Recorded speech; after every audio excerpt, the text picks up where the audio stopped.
Magandang umaga mga kaibigan, latest weather update tayo, February 3, 2024, araw po ng Sabado.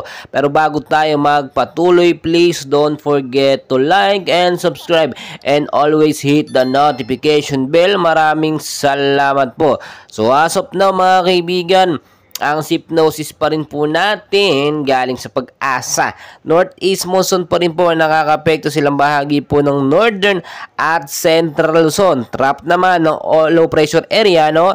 Dito naman po sa ilang bahagi o sa bahagi po ng Mindanao. Mga kaibigan, meron po tayong active low pressure area na nandito na nga po, no, at nakapasok na sa PAR, no, 310 kilometers ang layo po niya southwest of General Santos City. Tignan nyo mabuti, ito yung nakapasok na sa PAR at ilang bahagi po ng Mindanao ay apektado na po ng trap ng LPA. So dito po tayo sa ating hypnosis area, unahin po natin sa Mindanao, no. Sa area po ng Mindanao, ang weather condition po dyan ngayong umaga po, no, ng Sabado, mainit po sa umaga hanggang sa tanghali. Pero posible pong maging maulap na panahon.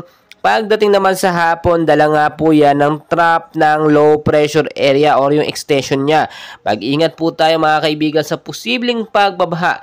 Gayon din sa mga landslide prone area in case magkaroon ng tuloy-tuloy na pag-uulan. Dito naman sa Cagayan Valley, Aurora, Quezon, ang weather condition mainit sa umaga at sa tanghali pero expected natin pagdating ng hapon, posibleng maulap ang panahon na posible din magkaroon ng mga isolated light rains or mahinang pag-ulan, dala naman yan ng northeast monsoon.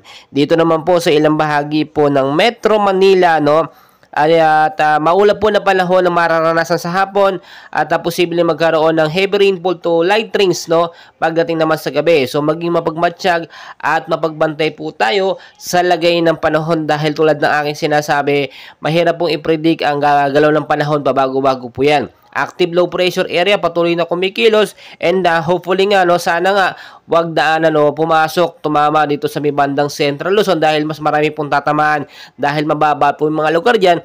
Mabilis po magkakaroon ng pagbabaha. Ngayon pa lamang, linisin na natin yung mga esteryo, yung mga kanal na siya naging main cause nga po ng pagbabaha. Mga kaibigan, lagi kong pinapaalala sa inyo, number 1, no, maging handa, may bagyo man po o wala. Hindi yung nandyan yung bagyo, saka pa lang tayo naghahanda. Ngayon pa lamang po, right away. And please, know the weather before you go para safe at handa tayo. Lagi maraming salamat po at magandang umaga po sa inyong lahat.